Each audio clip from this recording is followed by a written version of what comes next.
पश्चिम बंगाल की राजनीति और पुलिस महकमे में इन दिनों एक नाम फिर से सुर्खियों में है और वो नाम है दमयंती सेन।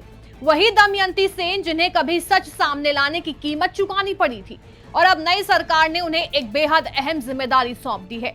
दरअसल पश्चिम बंगाल में नई सरकार बनने के बाद मुख्यमंत्री शुवेंदु अधिकारी ने महिलाओं और बच्चों के खिलाफ होने वाले अपराधों की जांच और निगरानी के लिए एक हाई लेवल कमेटी बनाई है। इस कमेटी की अध्यक्षता रिटायर्ड जस्टिस समाप्ति चटर्जी करेंगी, लेकिन सबसे ज्यादा चर्चा जिस नाम की हो रही है वो है आईपीएस अधिकारी दमयंती सेन, जिन्हें इस कमेटी का मेंबर सेक्रेटरी नियुक्त किया गया है।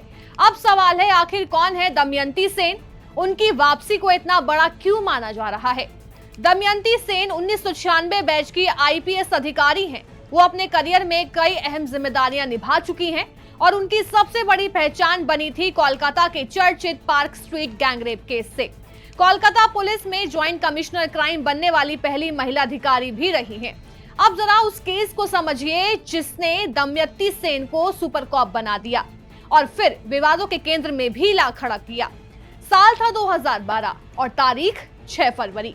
कोलकाता के पार्क स्ट्रीट इलाके में देर रात एक महिला नाइट क्लब से घर लौट रही थी। आरोप लगा कि चलती कार में उसके साथ सामूहिक दुष्कर्म किया गया। यह मामला सामने आते ही पूरे राज्य में हड़कंप मच गया, लेकिन उस समय की राजनीतिक स्थिति भी बेहद संवेदनशील थी। राज्य में तृणमूल कांग्रेस की सरकार नई सत्ता में आई थी और तत्कालीन मुख्यमंत्री ममता बनर्जी ने इस घटना को लेकर बड़ा बयान दिया था। उन्होंने इस मामले को सरकार की छवि खराब करने की कोशिश बताते हुए कथित तौर पर इससे मनगढ़ंत कहानी तक बता दिया था। यहीं से कहानी ने बड़ा मोड़ लिया। उस वक्त कोलकाता पुलिस में ज्वाइंट कमिश्नर क्राइम के पद पर दमयंती सेन मौजूद थी। राजनीतिक दबाव और बयानों के बीच उन्होंने जांच जारी रखी। उन्होंने अपनी टीम के साथ तेजी से काम किया, सबूत जुटाए और कुछ ही दिनों के अंदर आरोपियों को गिरफ्तार कर लिया। जांच में साफ हुआ कि घटना वास्तविक थी, यानी जिस केस को लेकर सवाल उठाए जा रहे थे उसमें पीड़िता सच कह रही थी। लेकिन कहा जाता है कि सच सामने लाने की कीमत दमयंती सेन को चुकानी पड़ी। रिपोर्ट्स के मुताबिक मामले की सच्चाई सामने आने के तुरंत बाद उन्हें कोलकाता पुलिस मुख्यालय लाल बाजार से हटाकर बैरकपुर कमिश्नरेट भेज दिया गया। इसे कई लोगों ने एक तरह की साइडलाइनिंग माना। लंबे समय तक उन्हें किसी बड़े या हाई प्रोफाइल केस की जिम्मेदारी नहीं मिली और धीरे धीरे वो मुख्य धारा की चर्चाओं से दूर हो गई। लेकिन अब लगभग 14 साल बाद उनकी वापसी ने फिर बहस छेड़ दी है।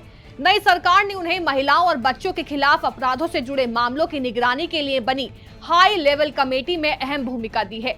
जानकारी के मुताबिक ये कमेटी 1 जून से राज्य के अलग अलग थानों में जाकर जन सुनवाई की तर्ज पर महिलाओं की शिकायतें सीधे सुनेगी। इतना ही नहीं, 1 जून से पहले दमयंती सेन की देखरेख में अधिकारियों की एक टीम राज्य भर में महिलाओं के खिलाफ हुए अपराधों का पुराना डेटा इकट्ठा करेगी, ताकि अपराधों की स्थिति, पुलिस कार्रवाई और कमियों का विस्तृत आकलन किया जा सके। अब इस नियुक्ति को सिर्फ एक प्रशासनिक फैसला नहीं माना जा रहा, बल्कि कई लोग इसे एक ऐसे अधिकारी की री एंट्री के तौर पर देख रहे हैं जिसने कभी राजनीतिक विवादों के बीच भी जांच से समझौता नहीं किया।